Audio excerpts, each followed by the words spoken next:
खुलुमबाय अरुण ब्रह्म इउटुब चेनेलाव गासैखौबो बरायबाय आरो आंनिफ्राय गोसो गोरबोनि खुलुमनाय जासि हरबाय। बे समाव आङो कार्बि आंलं जिल्लानि सिङाव थानाय गंसे बर' गामि। बे बर' गामिया 90 बोसोरनिबो गोजाम 90 बोसोरनि गोजाम बर' गामि। थारैनो बे समाव बेयाव आंनो नुजाथिफैनो मोननानै आंखौ गोजोननाय मोनदों। मानोना दिनैनि बे रादाबा हयथ' बर' रायजो राजाफोरखौ बयखौबो गोजोन होगोन। मानोना जोंहा बर'नि गुदि धोरोम बाथौ धोरोम सिबियारि बिथांमोना गोदोनिफ्राय बाथौ हिसाबै बाथौ धोरोमखौ सिबिबोदोंब्लाबो बिथांमोननि गामिया दिनै 90 बोसोर जाबोबाय। नाथाय बिथांमोना बोलि बिधान आरो सिजौ न'खर न'खर गायाबासिनो बाथौ धोरोमखौ सिबिबोदोंमोन। जेनक जोंनि नुबाय थानाय बाथौ धोरोमजों दा नेमखान्थिजों बिथांमोना एसे आलादायै सोलिबोबाय। गिबि गिबियावनो अरुण ब्रह्म इउटुब चेनेलाव नोंथांमोननि गामि आरो नोंथांमोनखौ बरायग्रोना लानाय जाबाय। गिबियाव आदैनि नामखौ फोरमायनो थाखाय खावलायबाय। आंनि नामा जादों श्री लुकेन्द्र बसुमतारी, कुसुपुख्रि गामिनिनो। आगोलाव आङो कुसुपुख्रियाव गैयामोन।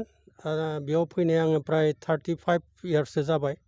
आगोलाव आङो कालाय गामि होननायावसो दंमोन, 3 नं कालाय गामियाव। बे कार्बि आंलंआनो,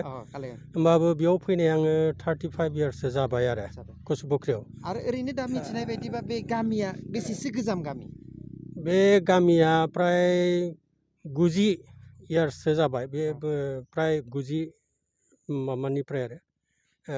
90 बोसोर आरो थारमाने आं बर'निथ' बारा 90 बोसोरसो जाबाय बे पुराना गामि आरो नोंथांमोननि बे गामियाव रायजो जाबोनाय समाव नोंथांमोना जिथु बाथौ धोरोम हिसाबै जों नुनाय बायदिबा दिनै सेन्ट्रेल बा गोबां बर' न'खरफ्राव बाथौआरिफ्रा सिजौ गायनानै सिबिबाय थादों। नोंथांमोननियाव सिजौ गैयामोन आरो दा नोंथांमोना सिजौ गायनोसै होननानै सानबाय। बिनि गुबै थांखिया मा, बेखौ एसे फोरमायनो थाखाय खावलायबाय। बिनि गुबै थांखियानो जाबाय, सिजौआनो जाबाय जोंनि माबानि बर' हारिनि माने गुदि नेरसोन। बेनो नेरसोन बर'नि। जोंहा माने जों बाथौ बोराइखौ जेरैखौ सिजिबोदों, बे सिजौआनो जाबाय बाथौ धोरोमनि मोनसे नेरसोन आरो। दा बेवहाय जोङो आगोलावथ' जोङो बोलि बिधानजों सलायबोदोंमोन। उनाव जों गम मोनबाय जे बोलि बिधानाव जोंहा बहुद खरसा पातिनि खोथा फैयो। बहुद दुखिया मानसि दं, प्राय मानसियानो बेखौ हाया, फुजिबोनो हाया बोलि बिधानजों। बेखायनो जोङो सिन्था सरसा खालामनानै बेखौ बोलि बिधानखौ गारनानै बिबारजों आरो बे फुल प्रसाद लानानै जों माने फुजिनो सेस्था खालामदों आरो खालामबोगासिनो दं। सेस्था खालामबोगासिनो दं। दा बेयावनो जोंहा माने जों बे कुसुपुख्रि गामियावबो मोनसे बे बाथौ मन्दिर खानानै बे गामि गामि सिजौनि माबाखौ गायसननो खार'नै जों बेखौ राहा लानाय जादों आरो बेखौ सावरायलायनानै राहा लानाय जादों। दा प्राय बेसेसो न'खर बेयाव प्राय 90 घरसो दङ। 90 घरसो दङ। दा प्राय 10-15 घरसो सिजौ गायनानै माने फुजिबोगासिनो दं। बाखिखौ आं सानदों माने बे बाथौआ जेने जोंनाव गायसनगोन, बे गायसननायनि उननिफ्रायनो प्राय घरे घरे बे जागोन होननानै आं आसा खालामदों आरो। दा गामियाव बयबो सावरायलायनाय जाखाबाय? सावरायलायनाय जाखाबाय। गामियाव गायनाया जाबाय आरो गायनायानो जाबाय होनबाबो जासिगोन आरो। सम सुबिदाखौ हयथ' सोरबा 1 बोसोर उनाव बा सोरबा 6 मासनि उनावबाबो जागोन। जागोन सुजुग सुबिदा मोनाखै आरो दा 90सो न'खरा बेबायदि थांखि लाबाय। ओरैनो आरो नोंथांमोना बे समाव जिहेतु लोखि मन्दिरफोरबो आं नुदों साखाथियाव, लोखि फुजाफोरबो फाथियोमोन। लोखि फुजाबो फाथियो। सिबियोमोन आरो लोखि फुजा समाव। ओरैनो मा मा नेमखान्थि गथा माने हिन्दु आरो लोगोसे माने गोदोनि बाथौ धोरोम सिबियारि बाथौमोन आरोखि। दा जों माने जिहेतु सेन्ट्रेल बाथौफोरजों सावरायनाय जादों। बिदि सेन्ट्रेल बाथौजों जों मोजाङै सावरायनाय जायाखै। ओमफ्राय दा जिल्ला बाथौ थागोन दङ। बिथांमोनजों सावरायदों? बिथांमोनजों माने बिथांमोना डाइरेक्ट जोंनि गामियाव हाबफैयाखै। ओरैनो गेजेर गेजेर आंखौ लोगो मोनबा बुङोमोन आरो नोंथांमोननियाव बाथौ धोरोमथ' दङ, बेनि बिखय माने सावरायनो सानसे फैगोन होनना, खिन्थु फैयाखै दासिमबो। दा मा खावलायगोन नोंथांमोना जिथु सिजौ गायनो नागिरदों आरो सिजौ गायसिगोन, दा बिथांमोनखौ मा खावलायगोन नैबे भिडिअनि गेजेरजों जे नोंथांमोननि जिहेतु बे सिजौ गायनाय समाव आरो नोंथांमोनजों माबायदि, नोंथांमोना आरो बिसोरजों माबायदि सोमोन्दो लाखिगोन? बेखौ अबयसे डिस्ट्रिक्टनि माबाफ्रासो मिथिगोन जोंबो बिसोरजों शेयार खालामनो कारणे जों नागिरगोन बेखौ जों राहा लागोन बे जों डिस्ट्रिक्टनिफ्राय बाथौ धोरोमनि किसुमान दङ बेखौ मुरब्बीफोर बिसोरखौ जों लिंहरनायनि राहा लागोन आरो ओमफ्राय सिगांफोर जिहेतु जोंनि बाथौ धोरोम सेन्ट्रेल बाथौ जिहेतु बोसोरारि जथुमाफोर जायो बेफोर बोसोरसालियाफोर जथुमा जायो बेफोरावथ'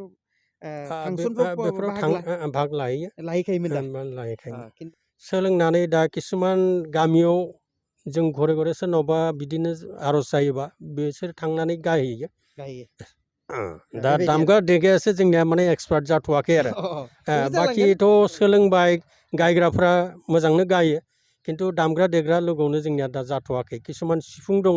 खाम दं हारम'नियाम दं हारम'नियाम खामा दंबाबो सिफुं दामनाया जोंनिया दा ओंखारथ'वाखै दा बेखौनो आं सानदों बेबो ओंखारगोन सानसे समाव ओंखारगोन दा बेखौ सेस्था खालामनांगोन जोंनि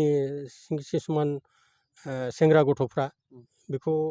माबा लानांगोन लिड लानांगोन आरो बे जायगानि मानसि एसे बर' खम रोंगौ नङा होमबा बर' खम रोंगौ आरो एसामिसाव रायलायो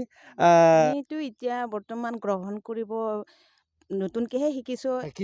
এক বছৰহে হৈছে কি ভাল লাগিছে না বেয়া লাগিছে এতিয়া আমিতো শিকি এক কেনে বছৰ হৈ গ'ল অলপ মানে পাই পেলাই কেনেকুৱা লাগিছে ভালে লাগিছে লাগিছে যাতে ভৱিষ্যতৰ আৰু আমি আগবাঢ়িব চেষ্টা কৰিম নিশ্চয় নিশ্চয় ভালে লাগিছে বিহু আমাৰ এতিয়া এই চলিত গুচি গ'ল আমাৰ বড়ো জাতি হিচাপে আমি চিনি মানে নাচ গান কৰিছোঁ বাঁহী মাদল খাম যঁতৰ আমি সেইবিলাক বজাই আমি এই মহিলাসকল বুঢ়াসকল সকলো একেলগে আমি খুব ধুনীয়াকৈ আজি কেইবাবছৰ হ'ল ধুনীয়াকৈ আমি বড়ো জাতি হিচাপে আমি সেইখিনি কৰ্মৰ ফলত আমি বিহু গাই আছোঁ হয় এনে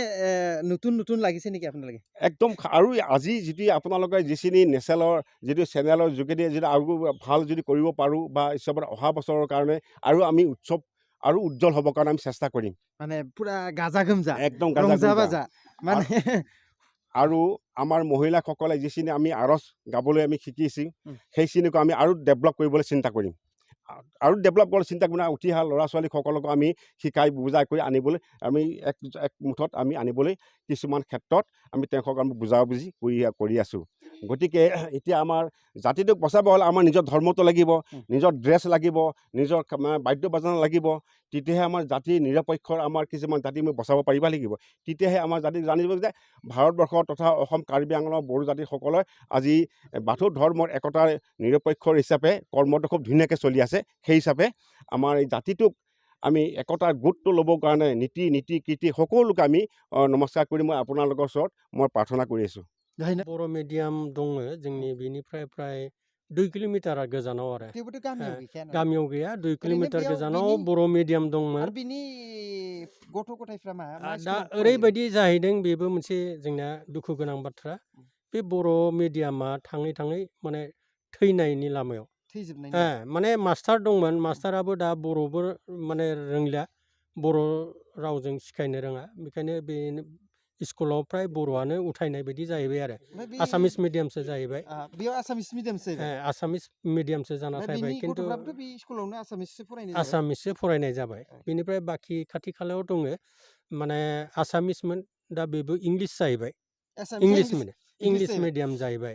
जेनेबा बे हावराघाट तिनिआलि दङ जोंनि गामिनिफ्राय 1 किल'मिटार आगोलाव बेफोर सोब माने इंलिस मिडियामावसो जाहैजोब्बाय इंलिसानो नोंसा जागाबो इंलिस नोंसा আমাৰতো পঢ়া ল'ৰা নাই এতিয়া ডাঙৰে হ'ল ছোৱালী আগত কি ক্লাছত পঢ়িছিলে बर' পঢ়িছিল बर' पढ़िছিল सिगांनिफ्राय बर'आनो फरायदोंमोन नाथाय दा एसामिस आरो इंलिसाव थांजोबनो गोनां जाबाय मानो होनबा बर' फरायसालियाव जाय फोरोंगिरिया बर' रावबो रोङा आरो बे बर' राव रोङियाथ' बर' भाषाखौ फोरोंनायाव मालाबाबो सम्भब नङा बेनिखायनो कार्बि आंलं जिल्ला आरो लोगोसे गोबां खना खना बेबायदिनो बर'नि जिहेतु फरायसालिफोर गैयियाव जोंनि बर' राव हारिमुफ्रा गोमालांनो नागिरदों आरो बिनि थाखायनो दिनैनि बे भिडिअनि गेजेरजों नोंथांमोना बयबो मिथिखाबाय जानांगौ आरो बे जेंनाजों जों बयबो मोगा मोगि जाबोनो गोनां जादों बर' राव बर' हारिमु आरो बर' फरायसालि बे जोंनि एकदम गिदिर जेंना दिनैनि बोथोरफ्राव बेनिखायनो बिनि सायाव जोंनि दैदेनगिरि माहारियारि आफादफ्रा गावजों गाव एना एनिखौ गारनानै ज' जालायनानै जोङो सरकारजों जिहेतु नांनानै बेफोरनि सायाव मा लामा दिहुननो हायो बेखौसो जों नोजोर होनांगौ होननानै आं खावलायो। बेजों लोगोसे जोबथारनायाव दिनैनि बे सावरायनायखौ नोंथांमोना बुजिखाबाय भिडिअ'आ एसे गोलाव जाबाय जाहाथे गोलाव जादोंब्लाबो जोंनिनो गोजोननाय रादाब बेखौ नोंथांमोना बिथांमोननि गोसोनि साननायफोरखौ फोरमायनायखौ खोनानो मोनबाय आरो मिथिनो मोनबाय बेनिखायनो नोंथांमोना गाज्रि मोननाङा भिडिअ'खौ गोलाव खालामबाय बिनि गेजेर गेजेर दिनै जोंहा दिनैनि दिनाव जे नबजित नार्जारि फंबाया जिहेतु DID लिटिल मास्टार GTVआव मोसानाय बादायलायनाय टप 5आव सेलेक्ट जानो थाखाय थांगासिनो आरो दिनैबो दसे सम दंबावो बिनि भट होनाय दिना बेयाव गिदिर मबाइल सोरबा लाबोदों भटथ' होआखै सोरबा सोर होआखै नों होथ'वाखैमोन ना दिनैनि मैयानिखौ होआखै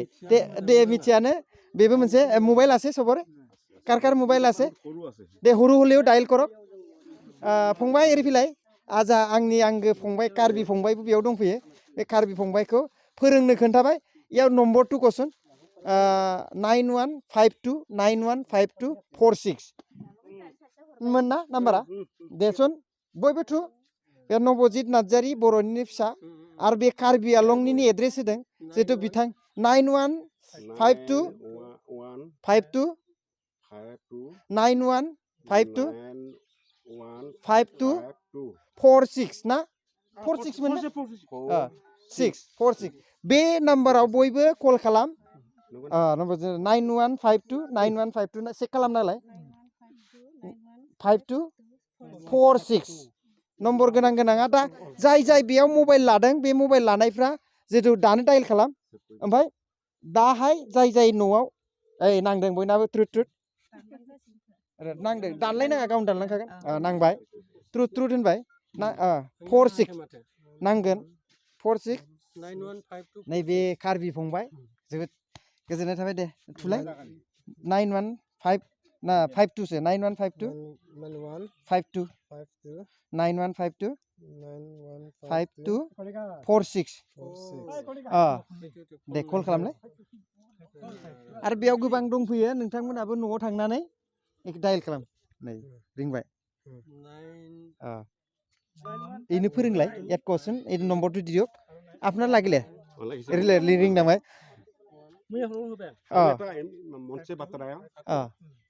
যিটো আমাৰ বড়ো মিডিয়াম সেই বড়ো মিডিয়ামত কিছুমান ভাষা টিচাৰ দিয়ে কিছুমান কাৰ্বি লেংগুৱেজ মাষ্টৰ দি দিয়ে গতিকে আমাৰ ইয়াত কি পাত্তা পাব ইয়াত কাৰ্বি লেংগুৱেজটো যে বড়োৱে নাজানে বড়ো লেংগুৱেজটো যদি কাৰ্বিয়ে নাজানে তেতিয়াহ'লে আমাৰ পঢ়া ইয়াত যিখিনি কাউন্সিল চৰকাৰ যিখিনি আমাৰ এই স্কুলত টিচাৰসকলক মানে ট্ৰেন্সফাৰ কৰি আছে গতিকে মোৰ ফালৰ পৰা উত্তম বুলি নকওঁ কাৰণ আমাৰ এইখন এৰিয়াতেই ইয়াত এতিয়া কাৰ্বি লেংগুৱেজৰ বড়ো মিডিয়ামত কাৰ্বি মাষ্টৰ দি আছে ভাষা মাষ্টৰ দি আছে গতিকে ইয়াত কি পঢ়া শুনা কৰিব গতিকে সেইটো ফালে আমাৰ যথেষ্ট অসুবিধা মই আজি যোৱা এইটো 22 চনতে কৈছিলোঁ আমাৰ MLA ডাঙৰীয়াক যে ছাৰ আমাৰ যে বড়ো মিডিয়ামত যে কাৰ্বি লেংগুৱেজ মাষ্টৰ দিছে ভাষা মাষ্টৰ তাত কি পঢ়িব হয় নেকি আপোনালোকে এইখিনি তদন্ত কৰিব লাগে কৈছে আপোনালোকে চৰকাৰী গাঁওবুঢ়াসকলে এইখিনি তদন্ত কৰি আমাক ৰিপৰ্ট দিব লাগে ঠিক আছে মোৰ ভুল হৈছে মই মানিছোঁ এইবাৰ আমি আলোচনা কৰি নিশ্চয় দিয়া নাই মই তাৰমানে ৰিপৰ্টটো কৈছিলোঁ মানে কিবা হৈছে এবাৰ দিছিলোঁ ভাৰ্বিল হিচাপে দিছিলোঁ এতিয়াতে কাম হোৱা নাই কিন্তু এই ইলেকশ্যনৰ পিছতে কৰিম বুলি কৈছে তেখেতসকলে হয় ঠিক আছে এই ইয়াৰ বিষয়ে মানে বহুত কাম কৰিব লগা আছে আৰু কাৰ্বি আংলঙৰ দল সংগঠন বড়ো দল সংগঠন আৰু লগতে আমাৰ পৃথিৱীত যিমান বড়োসকলৰ দল সংগঠন আছে সেইবিলাক কাম কৰিব লাগে বুলি আশা কৰিছোঁ যি নহওক जोंहा बेयाव फैनानै जोबोद गोजोननाय मोनदों आरो आरज नों सोलोंहैगासिनो ना बर्तमान जोंनो सोलोंगासिनो बोसोरसे जाबाय गोजोननाय मोनदों माबायदि मोनदों माने जोंबो बिराद गोजोननाय मोनदों आरो लानानै आरजखौ सोलोंनानै खोनाबाय थायोमोन मालाय जायगायाव नुयो गामि जोंनिया माने बिदिनो हामबाय आरो लोखि फुजा होयो नालाय गोदोनिफ्रायनो जोंबो मोनबोनाय ओमफ्राय माने जोंबो बिदिनो महिलाफोरा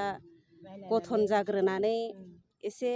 रायजोजों रायलायना जोंबो जाहाथे आरजखौ लानो हानाय जोंहाबो बयाव थांबाबो जोंखौबो सोङो नोंसोरनाव मा फालियो जों बिदिनो होनो आरो जोंहा आइ फुजा दं लोखि फुजा दं बा आरज गैया जोंनाव बर्तमान आरजखौ लासिगोन नामा दा बर्थमान आर'जआनो आरो दा आर'जानो ओं। गोजोननाय ओमफ्राय थाबाय नोंसोरखो जोंबो बेयाव नोंथांमोनखौ फैनायखाय जोंबो बिराद मोजां मोनबाय मालाबाबो सानाखैमोन आरो जों बेबायदि बिदि फैनानै सोरबा हेल्प खालामगोन नामा होननानै गोजोननाय दा थाबाय गोजोननाय थाबाय दे आरो दे आङो माने दे। दे होमबा बयबो खनसे जै बर' हारिनि जै दे जै बर' हारिनि जै बर' हारिनि जै बाथौ धोरोम थांनानै थाथों जै बाथौ धोरोम थांनानै थाथों जै बाथौ धोरोम थांनानै थाथों ना गोजोननाय थाबाय जोबोद गोजोननाय थाबाय ना आंबो फैनानै गोजोननाय मोनदों आं खोनानाय लोगो फैदों खिन्थु आंबोथ' उसु पुखुरियाव मोनफैबाय दा गोबां गोजोननाय मोनदों आंबो खुलुमबाय रायजोफोर बेनोमोन आं दिनैनि भिडिअ खालामनाया भबिष्यत लग पाम आरो नेक्स्ट बैसागोत मुखौ मातिबो बुलि मैं आशा करिछु लिंहरगोन ना लिंहरा लिंहरगोन धन्यबाद थाकिल कन्टेक्ट नाम्बार पाबो निश्चय पाबो गोजोननाय थाबाय बाय बाय लोगोफोर दिनैनि रादाबा गोजोनथाव रादाब नोंथांमोननि खावलायनाय नोंथांमोननि आशीर्बादाव आरो आं बेबायदिनो नोंथांमोननि होनाय थुलुंगाजोंनो आं खामानि मावलांनो हागोन बेखौ आसा खालामदों खुलुमबाय गोजोन्थों।